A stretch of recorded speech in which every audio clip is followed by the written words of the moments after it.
Je sors tout juste d'une annonce sur un projet de création de logements pour sortir des gens de la rue. Et je ne sais pas pour vous autres, mais j'ai l'impression que les astres sont alignés pour qu'on fasse un méchant coup de barre dans la crise de l'itinérance et dans la crise plus large du logement.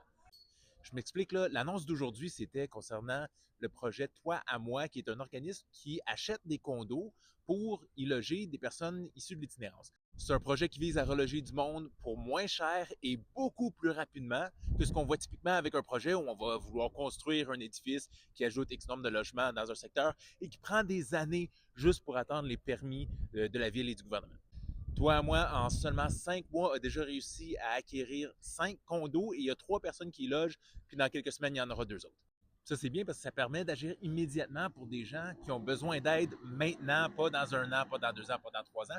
Et aussi, ça évite de les mettre dans des endroits qui vont finir par être ghettoisés parce qu'il y a uniquement des gens ici de l'itinérance qui sont. Donc ça, c'est bien, mais est-ce que ça règle la crise? Non, parce que ça ajoute pas des unités de logement au marché, donc ça n'enlève pas la pression sur les gens qui sont marginalisés et qui sont à risque d'être mis à la rue simplement parce qu'ils sont plus capables de payer leur loyer.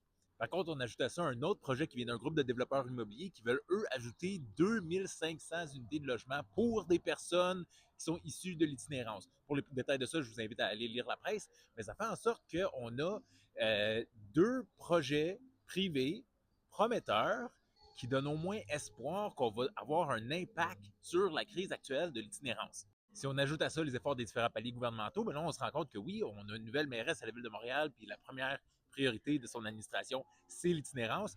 Évidemment, ils n'ont pas eu le temps de rien faire encore, fait qu'on va pas commencer à sortir le champagne tout de suite, mais ça s'ajoute aussi à ce que le gouvernement fédéral fait en ce moment pour ajouter du logement abordable partout à travers le pays. Ce qui fait en sorte que plus largement, en dehors de l'itinérance, il y a, on espère, une diminution de la pression sur le marché locatif qui s'annonce et aussi potentiellement une amélioration de l'accès à la propriété. Fait que je ne sais pas pour vous autres. Peut-être que je suis naïf, mais j'ai l'impression qu'au cours des prochaines années, si tout se passe comme prévu, on va peut-être voir une stabilisation puis même une amélioration des crises de l'itinérance et du logement.